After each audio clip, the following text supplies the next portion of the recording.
capítulo 3.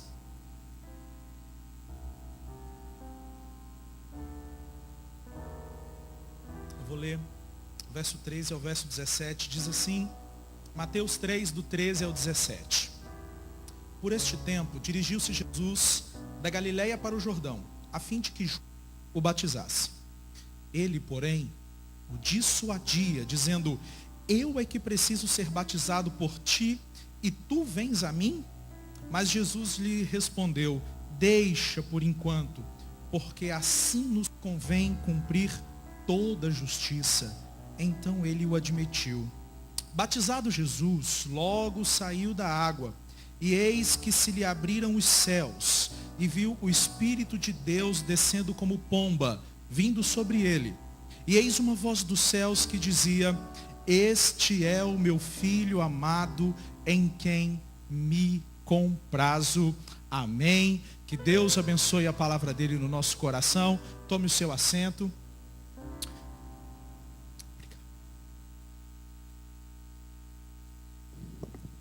Irmãos, lugares são importantes, não é verdade?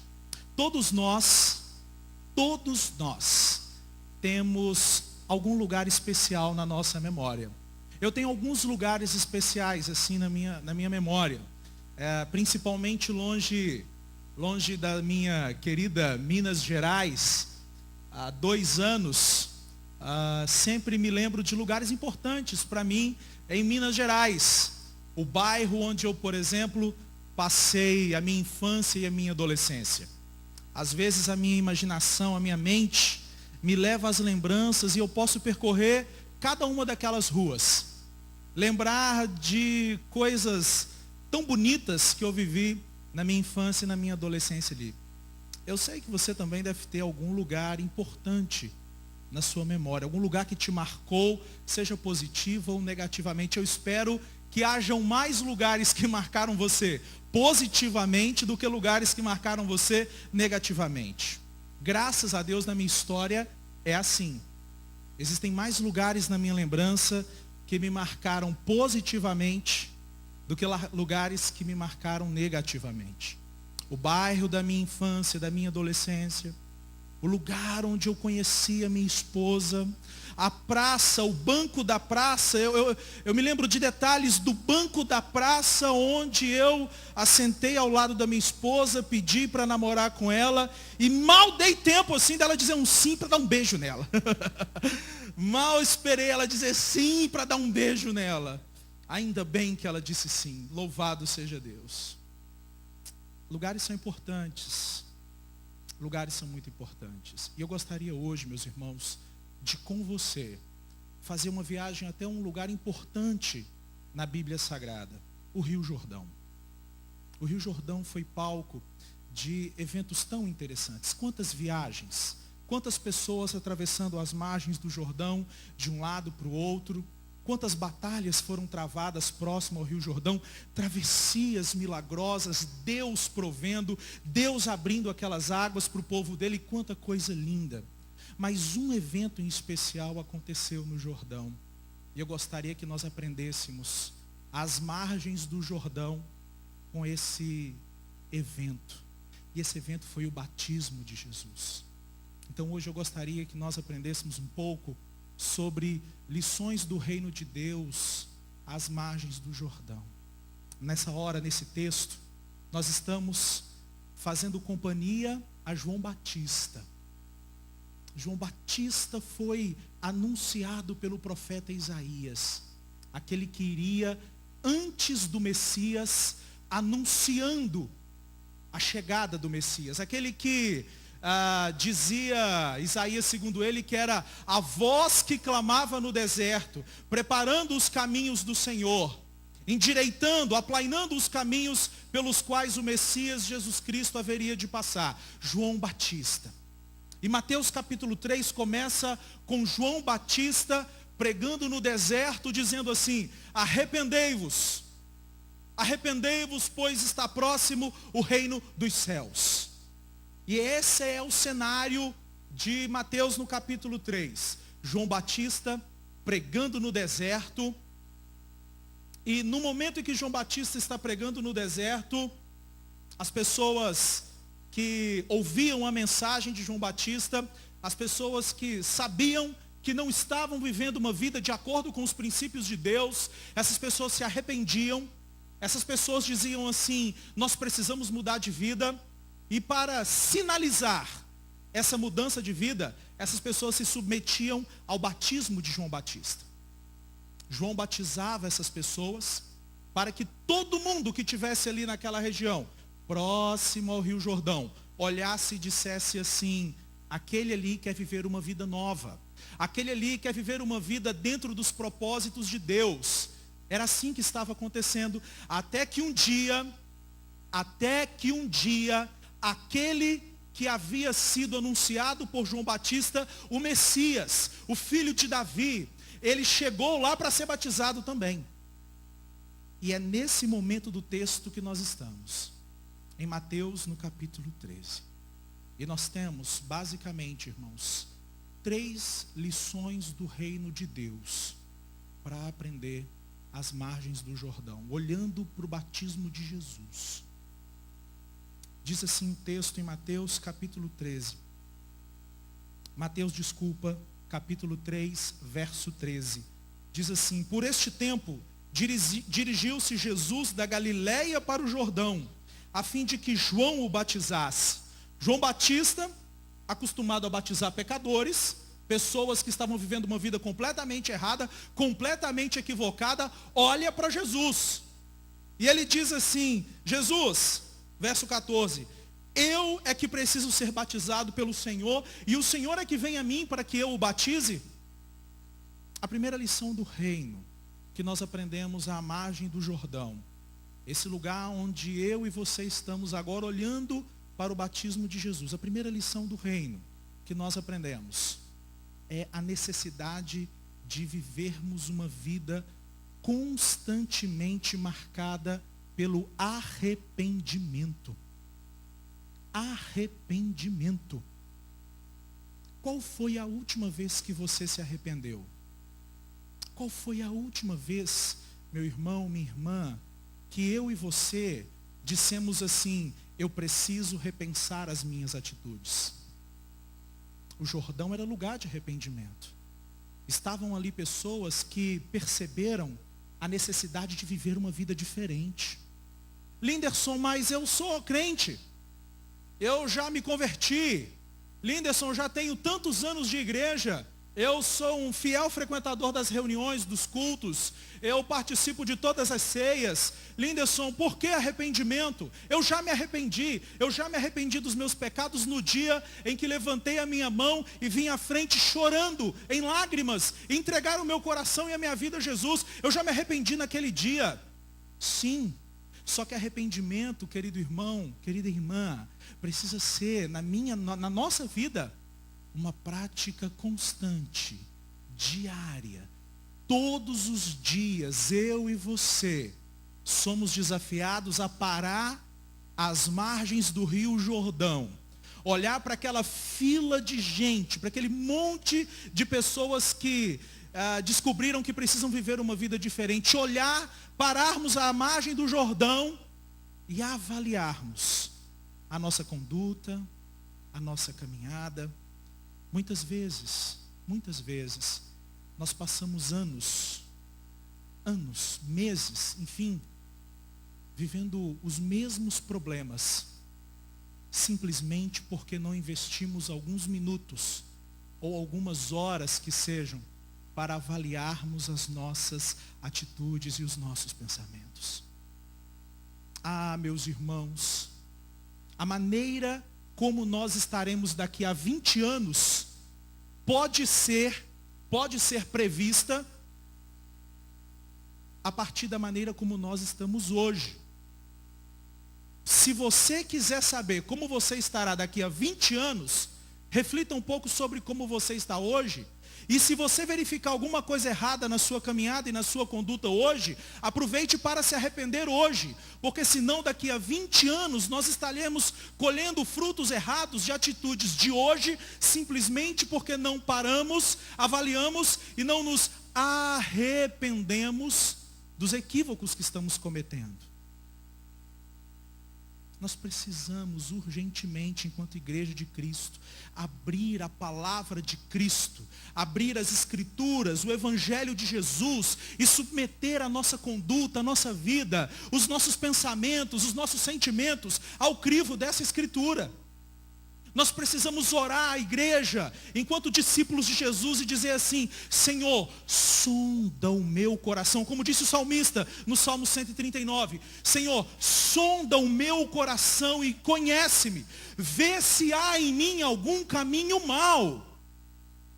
Esse precisa ser o cântico que sai das nossas bocas todos os dias. Senhor, hoje foi um dia tão cheio. Senhor, hoje eu encontrei com tantas pessoas. Senhor, hoje eu conversei com tantas pessoas. Senhor, avalie a minha conduta neste dia. Sonda o meu coração. Senhor, sonda as minhas intenções. Avalie as minhas intenções, Senhor, e leva-me ao arrependimento. Arrependimento vem de uma palavra grega que quer dizer mudança, mudança de mente.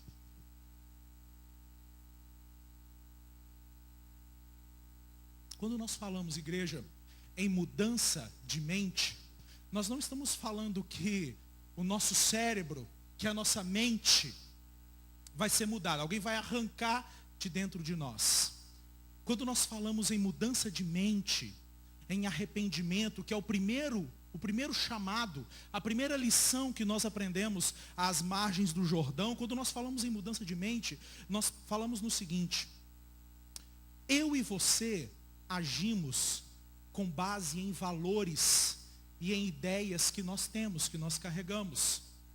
As ideias que nós temos, os valores que nós carregamos, nos levam a agir de determinadas maneiras. Por exemplo, imagine uma pessoa que não pode ouvir uma crítica. Alguém diz a essa pessoa assim: você, um exemplo, um instrumentista, você não tocou tão bem hoje. Eu creio que você pode melhorar.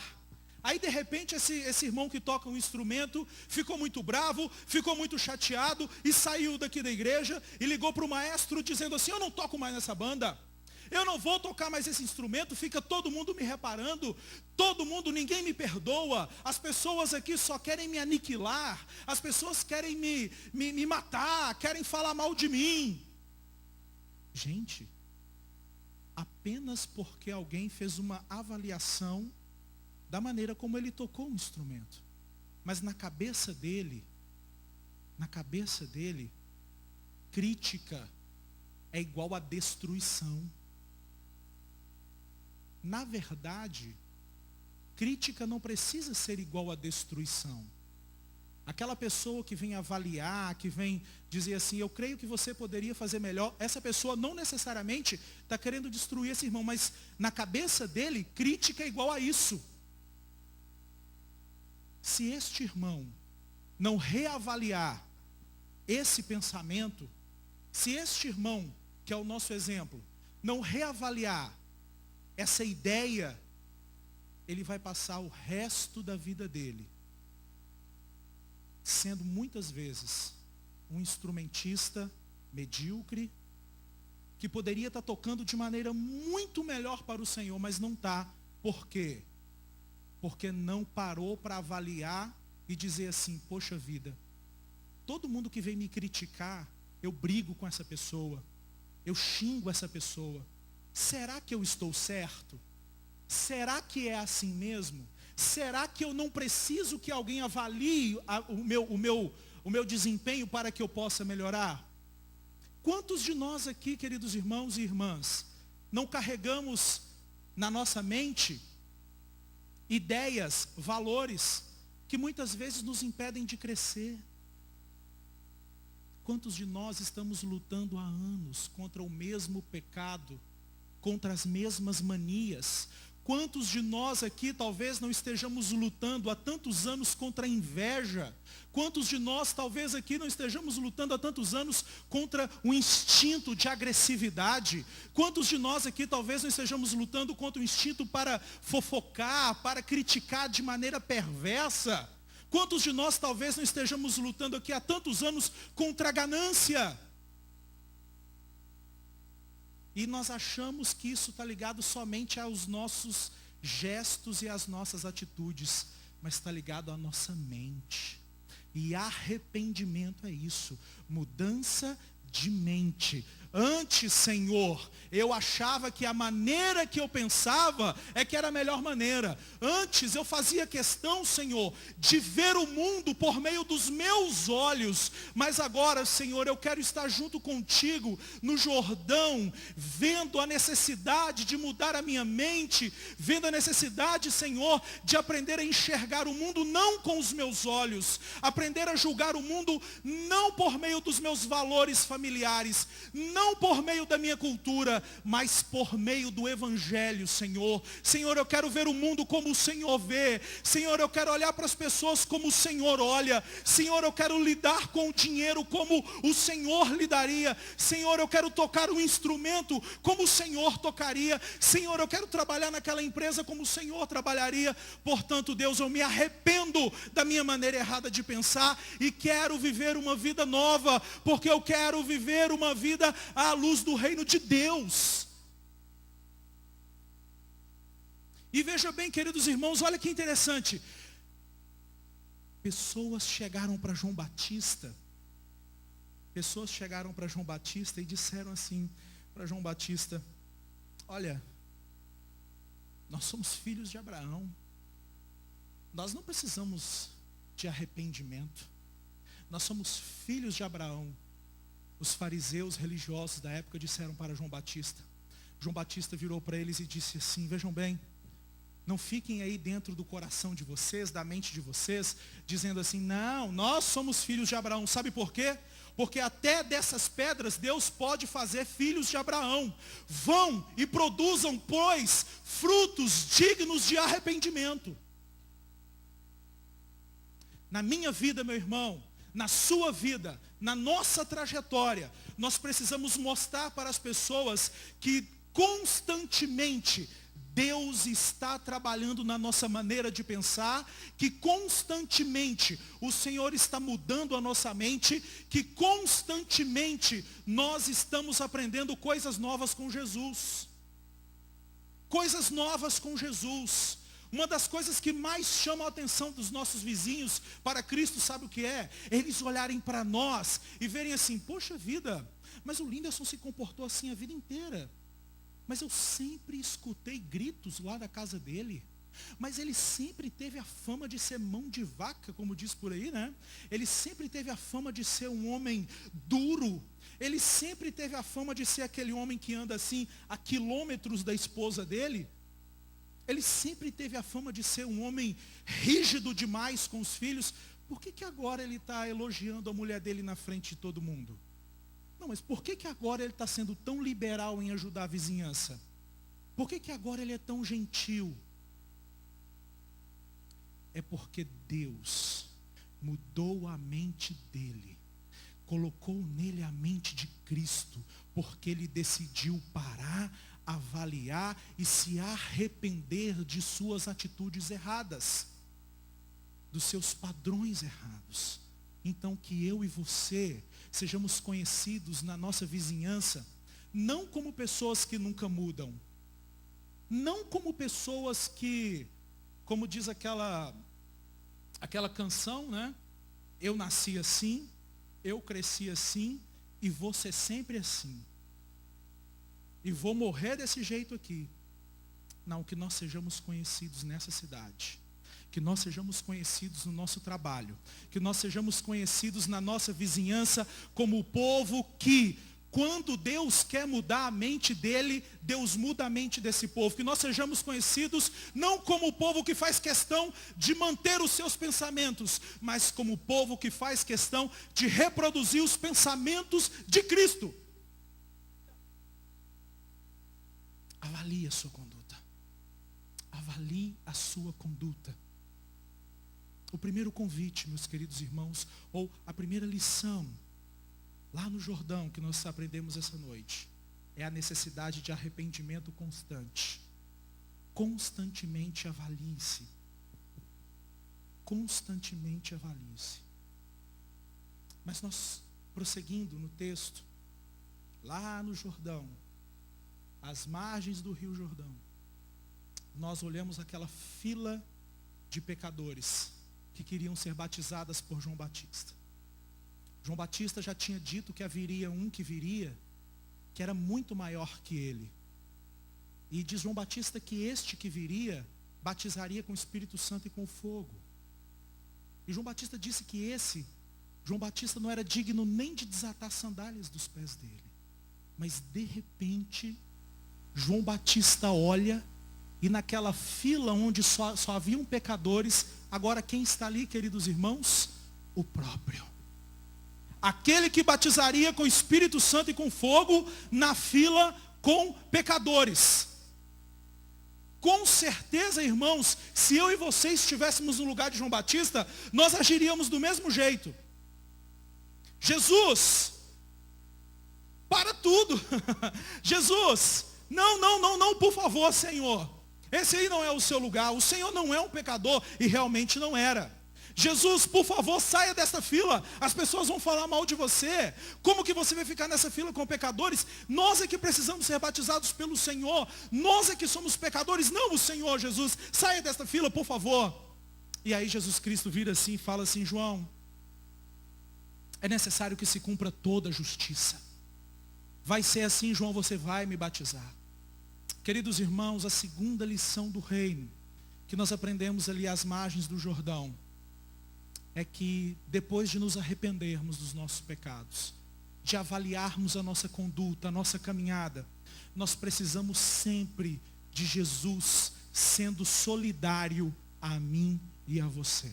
Jesus não tinha pecados. Jesus não precisava estar naquela fila. Jesus não precisava estar nem naquele deserto. Porém, Jesus é misericordioso. Jesus quer alcançar o pecador. Jesus se torna solidário ao pecador. Jesus se aproxima do pecador e de perto do pecador ele diz assim: eu sou a solução dos seus problemas. Jesus não olha os pecadores à distância. Jesus não olha os pecadores do alto de um altar envolvido com uma cabine de vidro blindado. Não, Jesus não faz isso. Jesus não está do seu helicóptero celestial, olhando os pecadores lá embaixo, vivendo uma vida miserável. Não! Jesus está perto dos pecadores, porque Jesus quer alcançar os pecadores. Jesus está perto de todo aquele que diz assim: Senhor, eu avaliei a minha conduta, e eu sou pequeno, eu sou pobre, eu sou cego, eu sou nu, e eu preciso do Senhor Jesus Cristo, não distante de mim, não a quilômetros de distância de mim, mas perto de mim, me socorrendo nos meus pecados, me socorrendo nas minhas necessidades, me socorrendo nas minhas angústias. Eu preciso de ti, Jesus. É este Jesus, é exatamente este Jesus, que mesmo sem precisar, tornou-se solidário, próximo, chegou perto dos pecadores que estavam naquela fila. A primeira lição, meus queridos irmãos, é o arrependimento, avaliar-se. A segunda lição é perceber que depois que você reconhece o seu pecado, você precisa se aproximar de Jesus. Meus irmãos, quantos de nós estamos vivendo há anos dentro da igreja, mas distantes de Jesus? Quem é Jesus para você? Quem é Jesus para mim? Será que Jesus é só um homem que eu conheço a história dele? Um homem que eu aprendi sobre ele na escola dominical, um homem que eu li sobre ele aqui nas páginas do Evangelho? Será que Jesus é só um sábio que falou umas coisas legais? Será que Jesus é só um homem que operou milagres? Se Jesus para mim e para você for só isso, quer dizer que nós nunca conhecemos Jesus. Porque milagres outras pessoas operaram por aí. Falar coisas legais, falar coisas bonitas, falar coisas profundas, Gandhi também falou na Índia. Carlos Drummond de Andrade também falou aqui no Brasil. Luís de Camões falou em Portugal. Cristo é o Salvador. Se você conhece Jesus apenas como alguém que opera milagres, você conhece Jesus pela metade. Se você conhece Jesus apenas como um filósofo, você conhece apenas uma parte de Jesus. O desafio inicial da fé cristã é nós reconhecermos e conhecermos Jesus como aquele que é solidário ao nosso pecado, aquele que nos salva do nosso pecado, aquele que ocupou o nosso lugar numa cruz que era exatamente para nós. Se você conhece Jesus como operador de milagres, sem conhecê-lo como Salvador, você está perdido e destinado ao inferno. Se você conhece Jesus apenas como um camarada que gera arrepios em você, mas que nunca mudou o seu padrão de vida, você continua tendo pensamentos de sensualidade, continua se aproximando das pessoas para tirar vantagem delas, e não foi salvo ainda e redimida dos seus pecados por Jesus, você está condenado ao inferno. Nós precisamos, lá no Jordão, conhecermos um Jesus que olha para nós, para os nossos pecados, e que não fica à distância. Ele se aproxima para ser socorro bem presente na hora da angústia. E para dizer assim para mim e para você, sim, você é pecador.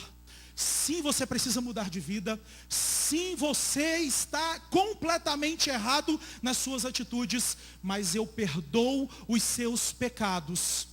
Com o meu sangue você é purificado. Com o meu sangue você é redimido. Com o meu sangue você é justificado e está pronto para receber do meu Espírito e viver uma vida nova. Mas só quando reconhecemos Cristo como aquele que morreu na cruz para nos salvar. Muito mais do que um poeta, muito mais do que um filósofo, muito mais do que um operador de milagres, mas o Filho do Deus vivo, encarnado, que morreu na cruz no nosso lugar, mas que não pôde ser detido pela morte e ressuscitou ao terceiro dia para nos dar um novo padrão de vida. É este que nós somos desafiados a recorrer e a clamar a Ele depois que reconhecemos o nosso pecado. Arrependimento. Depois do arrependimento, Jesus, somente Tu, Jesus, somente o Senhor, não os meus livros de autoajuda, não os meus comprimidos, mas somente o Senhor, Senhor Jesus, somente o Senhor, Senhor, não o meu pensamento positivo, mas somente o Teu sangue, Senhor, não as minhas convicções, mas somente o Teu Espírito, somente o Teu Espírito, Jesus. Quem é Jesus? Nós estamos conhecendo quem, igreja? Quantas canções nós cantamos. E canções que nos mostram apenas e nos colocam apenas como filhos pidões de Deus. Nós precisamos que pelo Espírito Santo nosso coração se derreta de amor por Jesus. E que queiramos ser como Jesus. E nos parecermos com Jesus, porque só Jesus interessa, só Jesus importa. João Batista disse assim, uma frase que precisa ser o slogan da nossa caminhada.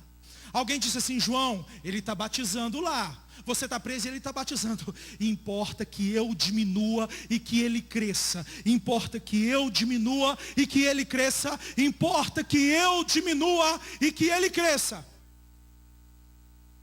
Mas nós não faremos isso, queridos irmãos, até que à margem do Jordão, nas margens do Jordão, reavaliemos a nossa conduta, a nossa caminhada, os nossos pensamentos, recorramos a Ele não apenas como um filósofo, mas sobretudo como Salvador e perdoador dos nossos pecados. Amém, queridos? Você ainda está aí ainda? Está comigo? Está me ouvindo? Isso é bênção para nós. É bênção para mim e para você. Reavaliando a nossa conduta no Jordão, recorremos ao Cristo Salvador. Não o poeta, não o filósofo, não apenas o operador de milagres, mas o Filho encarnado de Deus que morreu no nosso lugar. E aí sabe o que acontece? Lá no Jordão, nós continuamos a nossa leitura do texto, versos 6, 16. Mateus capítulo 3, verso 16.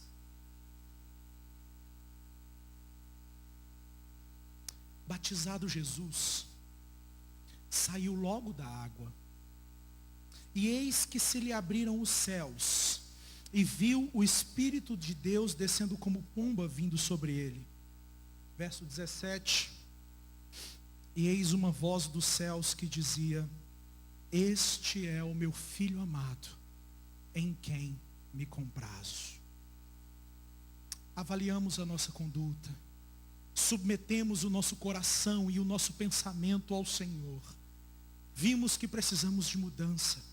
Recorremos a Jesus Cristo, não porque Ele falou coisas legais apenas, mas porque Ele morreu no nosso lugar, e somente por meio dEle o nosso pecado é perdoado. Redimidos, regenerados, lavados no bendito sangue do Cordeiro, podemos viver uma nova vida, andando em novidade de vida, mas não andando sozinho.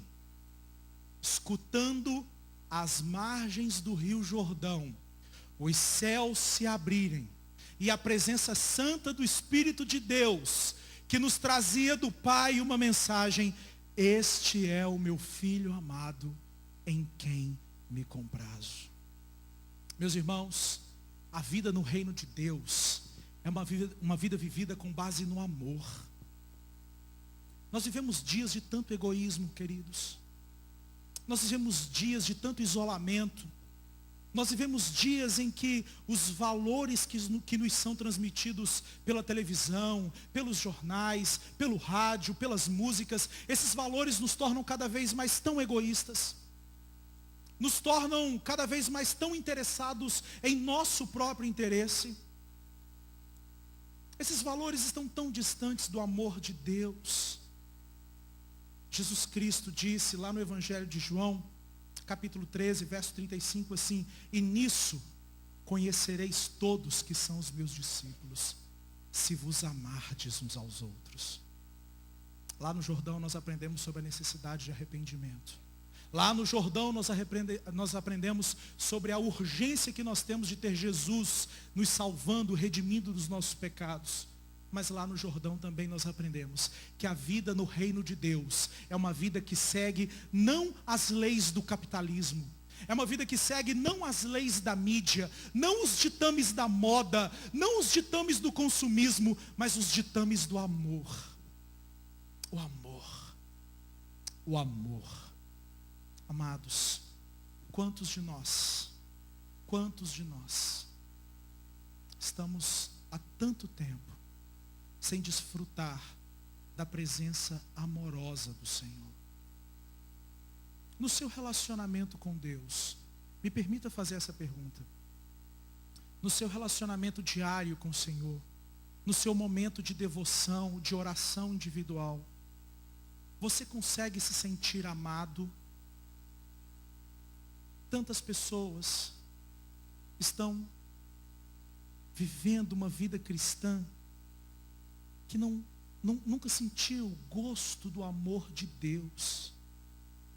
Vivia uma vida rejeitada, se sentia rejeitado antes de ser um cristão, e continua sendo um cristão com um complexo de rejeição terrível. Quantos de nós nós nunca aprendemos enquanto criança a falar a linguagem do amor?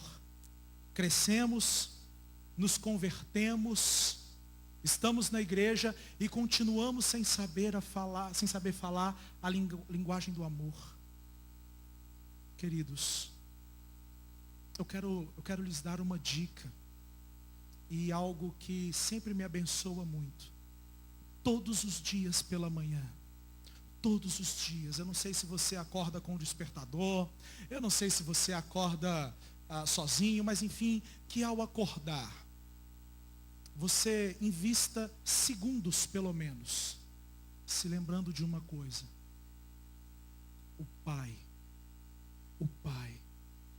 tem colocado à sua disposição e à disposição da sua família um amor que é eterno. Não um amor de Hollywood, não um amor de cinema, não um amor de novela, não um amor dos livros de romance, não um amor cantado pelos poetas, um amor que é eterno, um amor que é sublime, um amor que está à sua disposição quando você acerta o alvo, um amor que está à sua disposição quando você vai bem, um amor que está à sua disposição quando você faz tudo certo, um amor que está à sua disposição quando você ora, um amor que está à sua disposição quando você jejua, um amor que está à sua disposição quando você lê a Bíblia, mas um amor que também está à sua disposição quando as coisas não estão legais. Quantos de nós não aprendemos a viver debaixo do amor de Deus, que é um amor incondicional? O amor de Deus não tem curvas. A minha intenção, os meus méritos, a minha bondade tem curvas.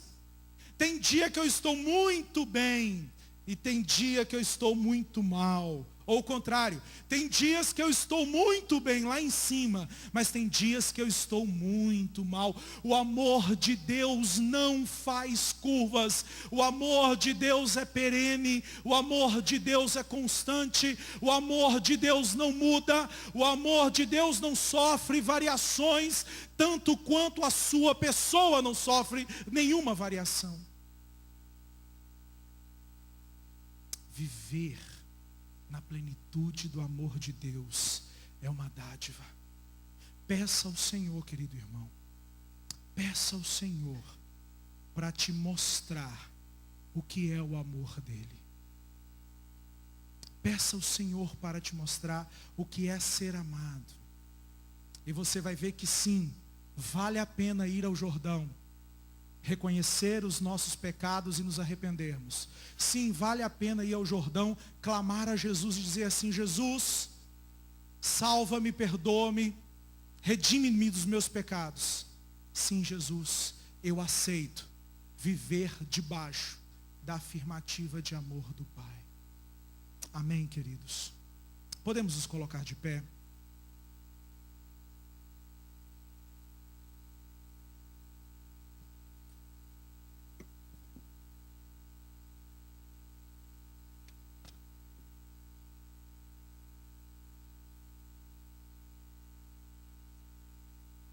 Meus irmãos, as Escrituras são caminho de vida para nós. São caminho de vida. Eu oro para que Deus, por meio da ação do Espírito dele, gere em nós mudança, para que Deus nos permite olhar para as nossas condutas, reavaliar o nosso padrão de vida. Às vezes nós estamos repetindo o mesmo erro há anos. É tempo de nós avaliarmos. Nós vamos começar uma semana de trabalho, de estudos amanhã, a maior parte de nós. Nós já estamos caminhando aí para mais um final de ano.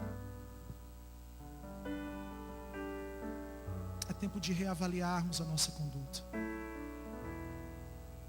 É tempo de recorrermos a Jesus e dizermos: Jesus, perdoa os meus pecados. Jesus, eu quero me parecer com o Senhor. Jesus, Tu és o meu Salvador. Jesus, o Senhor não é apenas aquele que me abençoa, mas o Senhor é aquele que me salva. Jesus, eu quero pensar diferente.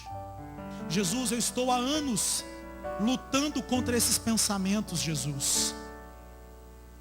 Jesus, eu estou há anos lutando contra hábitos errados. Jesus, eu preciso desesperadamente do Senhor. Jesus, eu nunca senti o Teu amor. Pai, eu nunca senti o Teu amor. Pai, eu nunca me senti amado. Pai, eu sempre me senti rejeitado. Fui rejeitado na infância e me sinto rejeitado ainda hoje, Pai. Pai, me ensina o que é amor.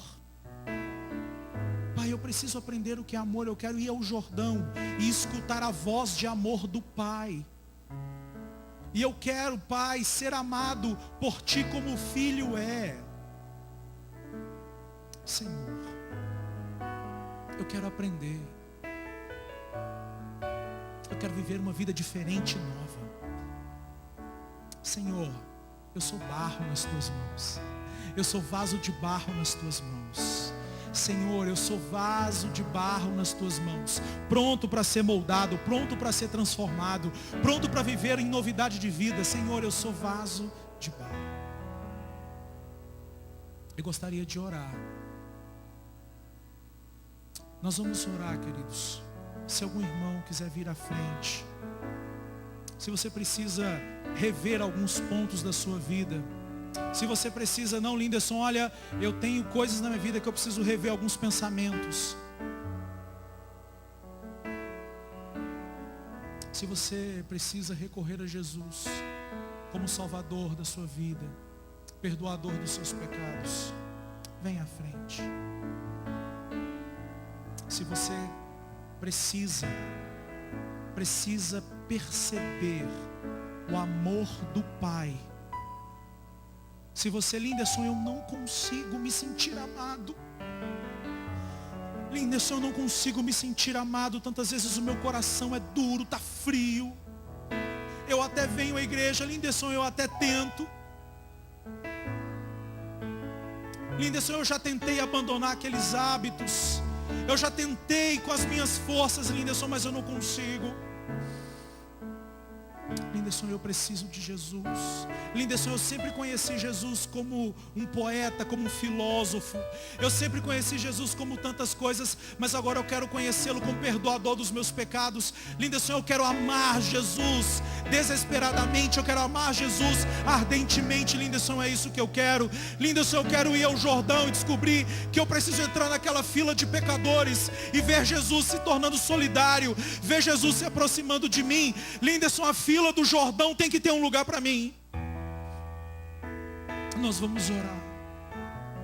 Nós vamos orar. Nós vamos orar. Você é livre, querido. Não venha até que você tenha convicção.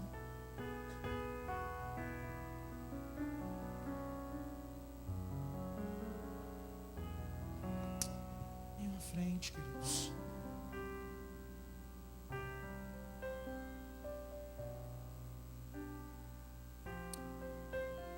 Uma pergunta apenas. Vocês que estão aqui na frente, fiquem. Vamos fechar os nossos olhos. Toda a igreja, nós vamos fechar os nossos olhos. Nós vamos fechar os nossos olhos. O único Espírito que tem liberdade no nosso meio é o Espírito de Deus. Todos os outros espíritos que aprisionam as mentes, que trazem culpa, medo, timidez, estão neutralizados nesse instante em nome de Jesus. Espíritos de religiosidade estão repreendidos em nome de Jesus. Só o Espírito Santo, o Santo Espírito de Deus, o Espírito que se manifestou em forma corpórea de uma pomba naquele dia, é este o Espírito Santo, o doce meio Espírito. Ainda de olhos fechados, toda a igreja de olhos fechados. Eu quero saber, todos ainda de olhos fechados, aqui na frente, você que veio aqui na frente, preste atenção na pergunta que eu vou te fazer. Você já entregou a sua vida para Cristo? Você já entregou a sua vida para Cristo? De olhos fechados, pense só um instante. Você já disse assim: Jesus, eu quero entregar a minha vida ao Senhor. Eu peço perdão pelos meus pecados e quero começar tudo de novo. Tudo de novo, Jesus.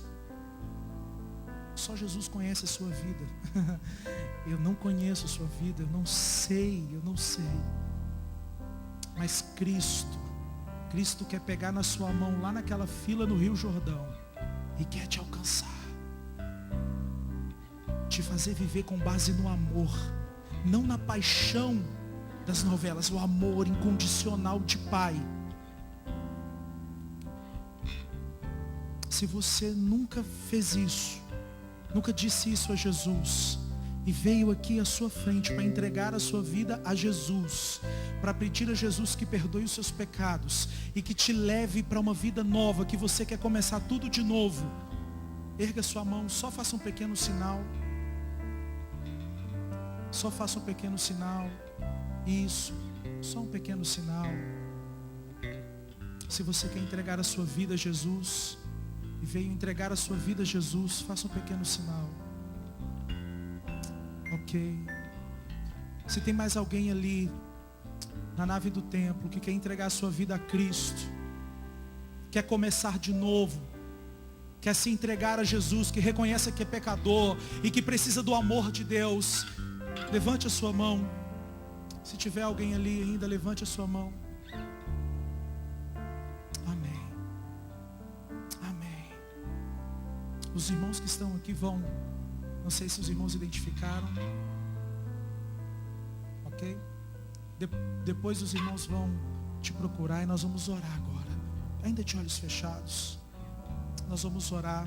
Um pastor, um obreiro vai colocar a mão sobre você. A igreja vai orar junto. Amém, queridos? Deus é bom, Pai. Pai, em nome de Jesus. Eu estou junto com os meus irmãos, Senhor, lá no Jordão. Reconhecendo, Senhor, que preciso mudar de vida a cada dia. Reconhecendo, Senhor, que preciso me arrepender dos meus pecados. Reconhecendo, Senhor, que muitas vezes a minha mente não é a mente de Cristo. Que muitas vezes, Senhor, os meus pensamentos não são os teus pensamentos. Que não vejo muitas vezes, Senhor, o mundo como o Senhor vê. Eu estou junto com os meus irmãos lá no Jordão, pedindo perdão pelos meus pecados. Jesus, perdoa os meus pecados. Perdoa os pecados da igreja do Senhor, ó Deus. Renova-nos em nome de Jesus. Dê-nos uma mente nova, Senhor. Dê-nos uma mente cheia de ousadia. Tira da nossa mente pensamentos pecaminosos, de sensualidade, de adultério. Tira da nossa mente, Senhor, em nome de Jesus, pensamentos de ganância. Em nome de Jesus, tira da nossa mente pensamentos de suicídio, pensamentos de morte. Senhor, em nome de Jesus, renova a nossa mente. Nós nos comprometemos em arrependimento. Arrependimento, Senhor. Nós cremos na Tua graça e na Tua misericórdia. Eu clamo o sangue de Jesus sobre a nossa mente. Espírito Santo de Deus, Espírito Santo de Deus, atue nas mentes em nome de Jesus, trazendo, Senhor, uma mentalidade cada vez mais ampla, trazendo fé, tirando todo medo, tirando toda covardia, tirando todo sentimento de vingança, todo rancor, ó Deus, toda ira, em nome de Jesus. A mente de Cristo, a mente de Cristo. Senhor, Senhor, nós reconhecemos que mais do que um poeta, mais do que um filósofo, mais do que um operador de milagres, Tu és o nosso Salvador, Jesus. Tu és o nosso Salvador, Jesus. Tu és o nosso Salvador. O Senhor morreu naquela cruz, mas nós que merecíamos estar ali, aquela era a nossa cruz, aqueles eram os nossos pecados, mas o Senhor nos substituiu. O Senhor se entregou ao nosso lugar e o Senhor ressuscitou. E porque o Senhor ressuscitou, nós podemos viver livres do pecado, livres da morte. A morte e o inferno não tem poder sobre nós. Nós somos novas criaturas que vivemos debaixo do amor, que vivemos debaixo do perdão, que vivemos debaixo da regeneração. Nós somos a igreja vitoriosa do Senhor.